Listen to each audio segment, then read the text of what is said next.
Hello मेरे प्यारे बच्चों, कैसे हो आप सब लोग। आई होप सब मस्त हैं, जबरदस्त हैं और उतना ही जबरदस्त आपका paper number 5 business laws and ethics गया होगा 11 जून, जो कि कल आपका पेपर हुआ था। एक स्टैंडर्ड क्वेश्चन पेपर हमसे पूछा गया है। जिस बच्चे ने कंसेप्ट अच्छे से पढ़े हैं, डायरेक्ट सीधी बात, नो बकवास क्वेश्चंस पूछे गए हैं।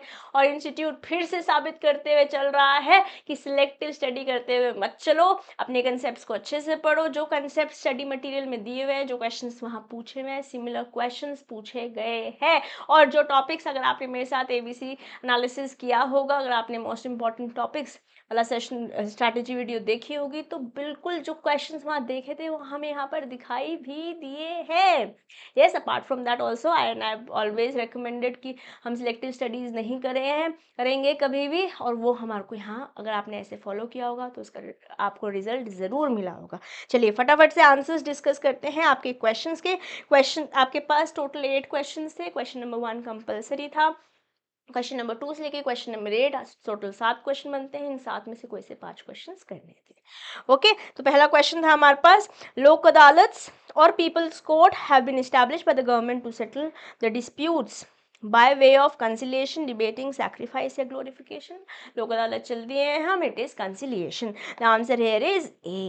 नेक्स्ट क्वेश्चन हमसे पूछा गया, when the consent is caused by undue influence, the agreement under section 19A is। हमने कंसेंट से चालू किया था सेक्शन 13, 14, 15, 16, 17 ऐसे करते हुए सेक्शन 22 तक गए थे, और हमने बात करी थी consent, free consent, coercion, undue influence, fraud, misrepresentation. इन सारे केसेस में सेक्शन 19 के अंदर बन जाता है voidable। yes, the contract, the consent when it is caused by undue influence, it is voidable। अगर आपने ऑप्शंस नहीं भी पढ़े होंगे, आप डायरेक्टली आंसर्स पे पहुंच गए होंगे। बहुत बहुत इजी क्वेश्चन था। नेक्स्ट क्वेश्चन पूछा गया, an unlawful act by which an intending purchaser is prevented from bidding or raising the price at an auction sale is known as। Class में बहुत सिंपल सा कंसेप्ट था, बट मैंने आपको इसको समझाया था कि एमसीक्यू बन सकता है, और देखिए एमसीक्यू बन गया। The answer is dumping. Yes, जहां आप बिडर को, ऑक्शनर को बेसिकली प्रिवेंट कर रहे हो, नो, सो बेसिकली बिडर को प्रिवेंट कर रहे हो कि उसको रेज ही करना पड़ेगा अपना price in the auction sale. Yes, that is damping. Next is the negotiable instrument act make specific mention of 3 instruments. भाई साहब, इससे आसान क्वेश्चन है नया एक्ट में पूछा ही नहीं जा सकता था। Section 4, section 5, section 6, promissory note, bill of exchange, cheque. क्योंकि चेक और बिल ऑफ एक्सचेंज पूछा गया है, तो third instrument of course promissory note ही है। यहाँ तक आंसर देते देते आप 8 नंबर ऑलरेडी ले चुके हैं। Yes, in LLP, which partners are typically not involved in day-to-day operations and decision making। हमारे पास LLP और पार्टनरशिप दोनों मिलाकर 5% वेटेज कैरी करते हैं as per the study mat. तो लगभग 7 नंबर का पेपर यहाँ से आना चाहिए था। उससे ज़्यादा नंबर का क्वेश्चन पेपर हमें दिखाई दिया, क्योंकि LLP से भी हमको MCQ दिख गया, और एक क्वेश्चन हमारे पास 7 नंबर का पार्टनरशिप से ही पूछा गया। खैर, उस पर मैं एक डेडिकेटेड वीडियो करूँगी कि क्या परसेंटेजेस दिखाई दिए हैं हमको in comparison to what is mention in our study mat, but almost similar था, है ना। तो LLP से क्वेश्चन पूछा, 7 नंबर के आसपास। इंडियन पार्टनरशिप से डिटेल्ड क्वेश्चन पूछा गया, डिटेल बिल्कुल सिंपल। यस, जहाँ पर हमको बताया पार्टनरशिप LLP में सेम ही है, नॉमिनल पार्टनर्स इन्वॉल्व नहीं होते हैं, लिमिटेड पार्टनर्स भी इन्वॉल्व होते हैं, एक्टिव पार्टनर्स भी होते हैं, और MPs भी होते हैं। नेक्स्ट हमारे से क्वेश्चन पूछा गया था, certificate of fitness to young workers is granted by certified surgeon। Section 10 के अंदर हमने पढ़ा है इसके बारे में। yes, answer here is B। next, who among the following is not the principal employer, occupier of the factory, owner of the factory, legal representative of the owner, or legal representative of the contractor। the answer here is D, क्योंकि principal employer ये नहीं है, बाकी तीनों होंगे। not was something that was asked to us। yes, next question पूछा गया, after buyback a company shall not make further issue of shares within a period of 6 months। yes, it is not 3 months, 6 months, 9 months, it is also not 1 year। the answer here is 6 months। okay, next question, every company limited by share shall keep and maintain the register of members in form MGT1। I hope अपने forms MGTs पढ़े थे, इसके लिए मैंने dedicated charts बना रखे थे आपके 100 नोट में, और बहुत कोशिश करी थी आपको फास्ट ट्रैक बैच में भी याद कराने की। आई होप आप पढ़ के गए थे। बहुत आसान क्वेश्चन है, form MGT1 is the right answer. Next question हमसे पूछा गया, the matter shall be contained in AOA, Article of Association of Company Limited by shares, have been prescribed in table dash of schedule 1 of Companies Act 2013. हमें पता है table ए से लेकर ई तक तो MOA ही है, तो ना तो डी आंसर हो सकता है ना ई, क्योंकि हमें AOA पूछा गया है, AOA शुरू होता है F से और I तक जाता है ना। कंपनी लिमिटेड बाय शेयर है, इट इज F। अगर कंपनी लिमिटेड बाय गारंटी होता, विद शेयर होता तो जी आता, तब हमारे पास आंसर होने वाला है CF। यस, नेक्स्ट क्वेश्चन है N eligible company which is accepting deposit. देखिए डिपॉजिट मैंने एक इंपॉर्टेंट टॉपिक बताया था जब मैं आपको लास्ट डे भी रिवीजन करा रही थी, जब मैंने आपको बोला था ये टॉपिक्स बिल्कुल अच्छे से पढ़कर जाने ही हैं। तो कब एक्सेप्ट डिपॉजिट और चार्ज मैंने दोनों बताया था, हमें डिपॉजिट से क्वेश्चन दिखाई दिया है। Which is accepting deposit with the limit specified under section 181 clause C of that may accept the deposit by means of special resolution। Special resolution से आप एक्सेप्ट कर सकते हैं, ऑर्डिनरी रेजोल्यूशन से नहीं। Yes, board resolution से भी नहीं। Now, what is the paid up share capital fixed for the appointment of woman director? 1 CR or more, woman director 1 CR or more पे आता है, तो आंसर होने वाला है A। Next question. In respect to the properties and assets of the company, the directors or the board of directors act as fiduciary relationship में होते हैं, तो trustees ऐसे act करते हैं, ना escorts and na guards and na keepers। The answer here is C।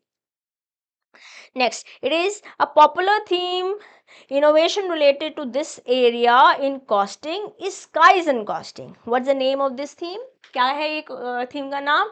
It is continuous improvement, customer focus, value chain या supply chain. Last chapter से क्वेश्चन पूछा गया है, लास्ट के 2 क्वेश्चन हमारे को बिजनेस एथिक्स और इमोशनल इंटेलिजेंस से पूछे गए हैं। The answer here is continuous improvement. Okay, last question, ये 15वां क्वेश्चन होते ही 30 नंबर आप अपनी पॉकेट में ले लेंगे। Okay, moral management requires ethical leadership. It एंटेल्स more than just not doing wrong। It is not doing untrue, it is not doing false, it is not doing incorrect, it is more than not doing wrong। yes, ये करते ही 30 number आपके पास आ गए हैं। Yes, चलो अब चल दे रहे हैं सेक्शन बी की ओर। सेक्शन बी में हमें कोई से भी 5 क्वेश्चंस करने थे, 7 नंबर के क्वेश्चंस हमारे को दिखाई दिए हैं। चलिए फटाफट से देख लेते हैं। outline the points which shall be considered for acceptance of contracts। Basically legal essentials पूछे गए हैं एक्सेप्टेंस से रिलेटेड। हमने यहाँ पर पढ़ा था, this is what we started. Yes, क्या पढ़ा था हमने एक्सेप्टेंस में? कम्युनिकेशन होना चाहिए, एब्सोल्यूट रहेगा, अनक्वालिफाइड रहेगा, एक्सप्रेस रहेगा, इम्प्लाई या फिर एम्प्लाइड भी हो सकता है, और प्रिस्क्राइब मोड से करना होगा। रेवोकेशन सेक्शन 5 में बता रखा है, depending on the marks. I hope आपने आंसर ढंग से लिखा। नेक्स्ट क्वेश्चन हमसे पूछा गया है rights of indemnity holder. Section 124 section 125 पहले इंडेमनिटी होल्डर बताएंगे। 2 पार्टीज होती हैं, इंडेमनिफायर, इंडेमनिफाइड। इंडेमनिफाइड कोई इंडेमनिटी होल्डर बोल रहे हैं, क्या 3 राइट्स है। डैमेजेस क्लेम कर सकते हैं, कॉस्ट क्लेम कर सकते हैं, और अगर कॉम्प्रोमाइज बेसिकली कोर्ट के थ्रू कुछ हुआ है और उसमें पैसे देने पड़ रहे हैं तो वो भी आप क्लेम कर सकते हो। यस, सारी बातें आपने आई होप आपने समझाई होंगी। नेक्स्ट क्वेश्चन हमारे को दिखा है इंडियन पार्टनरशिप एक्ट 1932 से। Demonstrate the procedure for forming a partnership under IPA 1932। है ना, पूरा पार्टनरशिप का प्रोसेस हमने पढ़ा है क्लास में। क्या प्रोसेस है, फॉर्मेशन कैसे होती है, सेक्शन 6 में इस बारे में बात कर रखी है। पहले इंटेंशन होगा, आप अग्रीमेंट बनाएंगे, वहाँ पर इन्वेस्टमेंट होगा, कैसे शेयरिंग होनी है प्रॉफिट की, म्यूचुअल डिसीजंस लिए जाएंगे, पार्टनरशिप एग्जिस्ट करेगी। सो बेसिकली क्या 2 या 2 से ज़्यादा लोग मिलकर काम कर रहे हैं, बिजनेस सेम करना चाहते हैं? हाँ, अगर हाँ तो आप नेक्स्ट स्टेप में जाएंगे, ना तो यहीं पे बात खत्म होगी, पार्टनरशिप होगी, है ना। फिर सारी बातचीत करेंगे। आई होप ये सारी बातचीत आपने लिखी होगी। नेक्स्ट क्वेश्चन हमसे पूछा गया है how is condition different from warranty. Condition और वारंटी का डिफरेंस पूछा गया है सेक्शन 12(2), 12(3। और पहले तो ये समझाने देना है डिफरेंस, कंडीशन क्या है, वारंटी क्या है, असेंशियल है, कोलैटरल है, पूरी बातचीत समझानी पड़ेगी। उसके बाद आपसे पूछा गया है कौन से सर्कमस्टांसेस में कंडीशंस को वारंटी बता देंगे। यहाँ पे हमारे पास 3 सर्कमस्टांसेस है, जब आपने खुद ने बेसिकली एज अ बायर आपने वॉलेंटरली वेव कर दिया, कंडीशन को आपने वारंटी में तब्दील कर दिया है ना। आपने गुड्स को अगर एक्सेप्ट कर लिया है तो भी, और अगर गुड्स सेपरेट नहीं करे जा सकते हैं और आप उसे यूज़ करने लग गए हो तो भी आपने इस कंडीशन को एक्सेप्ट वारंटी जैसे ट्रीट कर लिया है। नेक्स्ट क्वेश्चन हमसे पूछा गया है elaborate the provisions to the fines under section 19 of the code of wages act. तो बेसिकली फाइन्स पूछे गए थे कोड ऑफ वेजेस से, ये रहे हमारे पास fines. Give me a moment, okay, let me just show it to you here. Fines on employees, ground for fines है हमारे पास, कोई स्पेसिफिक काम नहीं किया, ओमिशन कर दिया जो कि अप्रूव था, गवर्नमेंट से नोटिफाइड किया गया था पब्लिकली, तो ये ग्राउंड फॉर फाइन हो जाएगा। पब्लिकली डिस्प्ले करना पड़ेगा, अपॉर्चुनिटी दी जाएगी, नेचुरल जस्टिस फॉलो किया जाएगा। मैक्सिमम लिमिट जो फाइन के एम्प्लॉय पर डाल सकती है वो 3% of the wages of that wage period से ज़्यादा नहीं हो सकता। एज रिस्ट्रिक्शन जो है, कोई भी एम्प्लॉय 15 साल से नीचे नहीं हो सकता जिसकी भी आप फाइन काट रहे हैं। फिर रिकवरी कैसे करोगे, या तो इंस्टॉलमेंट्स में कर लोगे या फिर after 90 days imposition, basically installment में नहीं कर सकते, कैन नॉट बी डन, और 90 डेज से ज़्यादा बात नहीं कर सकते। डेट ऑफ फाइन बता दिया जाएगा, जिस दिन एक्ट बेसिकली जिस दिन आपने वो काम किया है एम्प्लॉय के उस दिन से काउंट करेंगे। और यूज़ ऑफ फाइन रजिस्टर में रिकॉर्ड भी करना है और एम्प्लॉय के वेलफेयर के लिए ही होना चाहिए। आई होप आपने ये सारी बातचीत लिखी होगी। नेक्स्ट क्वेश्चन हमसे पूछा गया, demonstrate the benefit that insured persons their dependent shall be entitle under ESI। So guys ESI से दिसंबर 2024 से एक भी क्वेश्चन नहीं पूछा गया था, इस बार हमसे 7 नंबर का क्वेश्चन पूछा गया है। तो बेसिकली चैप्टर नंबर 10 से लेके चैप्टर नंबर 7 से लेके चैप्टर नंबर 10 तक, 7, 8, 9, 10 ये तीनों चैप्टर्स मिलाकर 10% का वेटेज कैरी करते हैं, है ना। और लगभग उतना ही हमारे से क्वेश्चन पूछा गया है। एक्चुअली नो, उतना नहीं पूछा गया ना, उसे ऑलमोस्ट सिमिलर पूछा गया है ना, ऑलमोस्ट सिमिलर पूछा गया है। ESI 7 नंबर का है क्योंकि ऊपर तो कोड ऑफ एजेस का तो 5% एक्सक्लूसिव है ही। नेक्स्ट हमारे से क्वेश्चन पूछा गया है, examine the provisions of the companies act. Okay, so उतना मैं परसेंटेज, जैसे मैं बताया कि मैं परसेंटेजेस पे सेपरेट सेशन करूंगी, भी हम आंसर्स पे फोकस करते हैं। नेक्स्ट क्वेश्चन नंबर 5A हमसे पूछा गया है, examine the provisions of companies act 2013 with reference to the publication and change of companies name. Publication में बेसिकली जो भी आपके लेटर हेड्स एटसेट्रा उसमें उसका आपका नाम होना चाहिए, आपका CIA नंबर होना चाहिए, आपका फैक्स होना चाहिए, फ़ोन नंबर होना चाहिए, है ना, सारे इन्वॉइसेस पे। इसके बाद आपसे change of companies name, very important topic है, ऑल्ट्रेशन पे बात हो रखी है, इसे भी हमने बहुत डिटेल में फास्ट ट्रैक में भी बात करी थी, इन डिटेल जो मेरे साथ सेशंस में इन्वॉल्व है हमने बहुत अच्छे से बात की थी। मैंने बोला यहाँ से इंपॉर्टेंट है, क्वेश्चन बन सकता है और बना भी है। ओके, तो इजी क्वेश्चंस रहे हैं हमको कंपनीज एक्ट में फर्स्ट क्वेश्चन। फिर नेक्स्ट क्वेश्चन हमसे पूछा गया, इवैल्यूएट करना है डिफरेंट ड्यूटीज एंड लायबिलिटी जो डायरेक्टर्स पे इम्पोज होते हैं, है ना। ये बहुत बहुत सिंपल क्वेश्चन रहा है हमारे पास। आई होप इसको आप आंसर्स लिख कर आ पाए होंगे। या तो हमारे से या तो हमारे पास ड्यूटीज बता दी होगी आपने, लाइबिलिटीज बता दी होगी जो डायरेक्टर्स की कंपनीज एक्ट में रहती हैं। इसके अलावा पावर्स पूछा गया था, 6B बता रही हूँ, फिर 6A पे चल देंगे।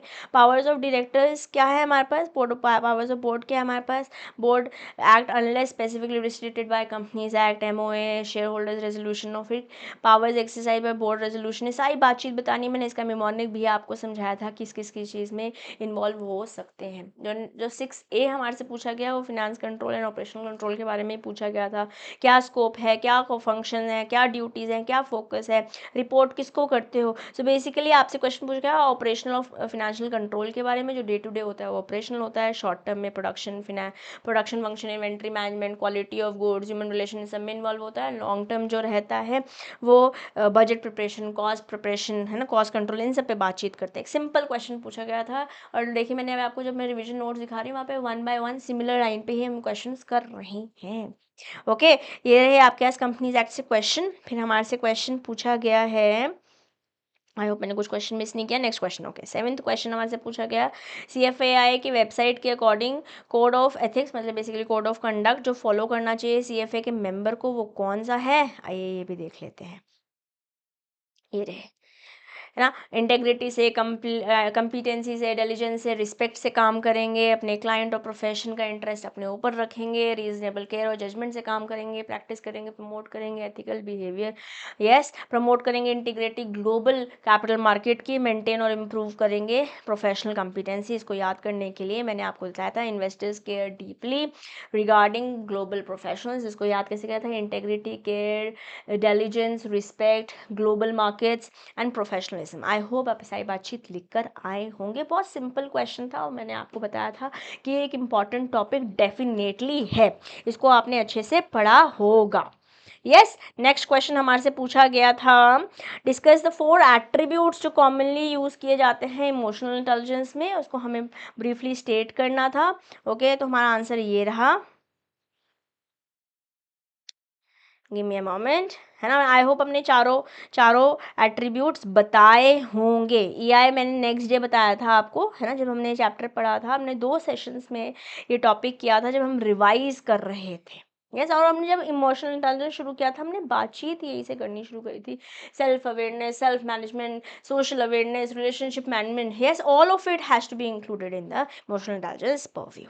ओके, नेक्स्ट हमारे से 8th क्वेश्चन था। आई होप ये भी, अगर आपने केस स्टडी भी करी है तो बहुत ही आसान क्वेश्चन पूछे गए थे दोनों ही पार्ट्स में। बेलमेंट इंडियन कॉन्ट्रैक्ट एक्ट से पूछा गया था। ड्यूटीज बेसिकली थी बेली की, क्या क्या ड्यूटी है इस पूरी सिनेरियो में, कि 1000 बॉटल्स थी एनर्जी ड्रिंक्स की, 5 स्टार थी, टू बी दे दिए, है ना। बेलर, ये वेलर हो गए, बेली हो गए, ए से बी पहुंच गए। बेसिकली इस क्वेश्चन में आपसे ड्यूटीज ऑफ बेली पूछा गया था, क्या क्या वापस करना चाहिए, कैसे पर्पस खत्म हो जाएगा तो वापस करना। So all of that had to be written. I hope आपने लिखे होंगे। नेक्स्ट क्वेश्चन जो बी पार्ट था, वहाँ से आपसे पूछा गया था रेजिग्नेशन। बेसिकली DIR 11 की बातचीत हो रखी थी। क्या ये यहाँ पूछा था क्या ये वैलिड है? हाँ, ये वैलिड है, क्योंकि ऑप्शनल रहता है डायरेक्टर के एंड से। कंपनी के एंड से तो मैंडेटरी है, पर डायरेक्टर के एंड से ये ऑप्शनल रहता है, तो वैलिड है ना। तो आई होप ये सारी आंसर आप लिख कर आए होंगे। बहुत बहुत स्ट्रेट फॉरवर्ड क्वेश्चन पेपर था। मैं इसको बिल्कुल एवरेज कैटेगराइज करूँगी। जिन बच्चों ने सिंपली कंसेप्ट पढ़े थे, 2-3 बार रिविजन किया था, बिल्कुल आराम से वो अपना पेपर देकर आए होंगे। अब अगर आप दिसंबर 2025 की तैयारी कर रहे हैं बेटे, तो कोशिश कीजिए नेक्स्ट 3 to 4 मंथ्स में अपना सिलेबस खत्म कर लीजिए, ताकि आप रिविजन कर पाएँ और इस तरीके के इंपॉर्टेंट सेशंस भी अटेंड कर पाएँ, जो कि आपको हेल्प करेंगे for your upcoming examination. Okay, bye. बाकी आपसे मैं मिलती हूँ जल्द ही। अपने पेपर्स कंप्लीट कीजिए। मे गॉड ब्लेस यू, और तोड़ फोड़ मचा दीजिए एकदम बढ़िया से, अपने एग्जामिनेशन करके आइए। Wishing you the best.